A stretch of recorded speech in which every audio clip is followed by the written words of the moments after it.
జై శ్రీమన్నారాయణ. ఈరోజు రెసిపీ వెల్లుల్లితో పచ్చడి. వెల్లుల్లి బాగా పొట్టు తీసుకొని ఒక్క ముక్క దంచుకోవాలి. బాగా పాయలే వేసుకోవాలి. ప్యాన్ పెట్టుకొని తాలింపు వేసుకొని వెల్లుల్లిని ఫ్రై చేసి, బాగా ఫ్రై చేయకూడదు, కొంచెమే ఫ్రై చేయాలి. పచ్చివాసన పోయేంత వరకు ఫ్రై చేయాలి. మెంతి పొడి వేసుకోవాలి. తాలింపులో మెంతి పొడి, ఇంగువ, కరివేపాకు, ఆవాలు, జీలకర్ర అన్నీ వేసి కలియబెట్టాలి.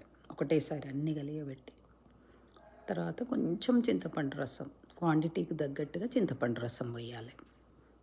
పోసి కారము, ఉప్పు వేసేసుకొని దింపుకోవాలి.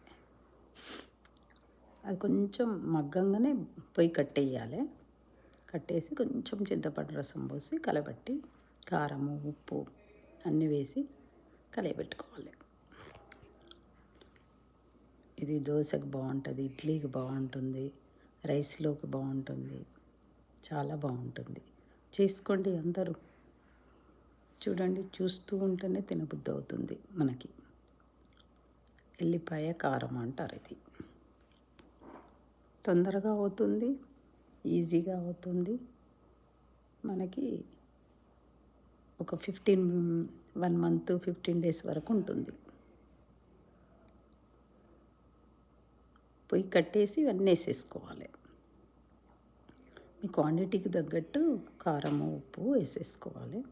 ఎల్లిపాయలు ఎక్కువ ఉండాలి, కారం తక్కువ ఉండాలి, అట్లా వేసుకోవాలి. బాగుంటుంది. నేను చేసా చూడండి, అలా ఉంటుంది. చేసుకోండి అందరూ, చాలా బాగుంటుంది.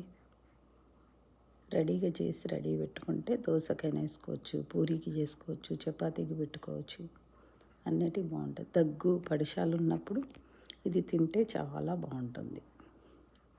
జై శ్రీమన్నారాయణ. జై జై శ్రీమన్నారాయణ.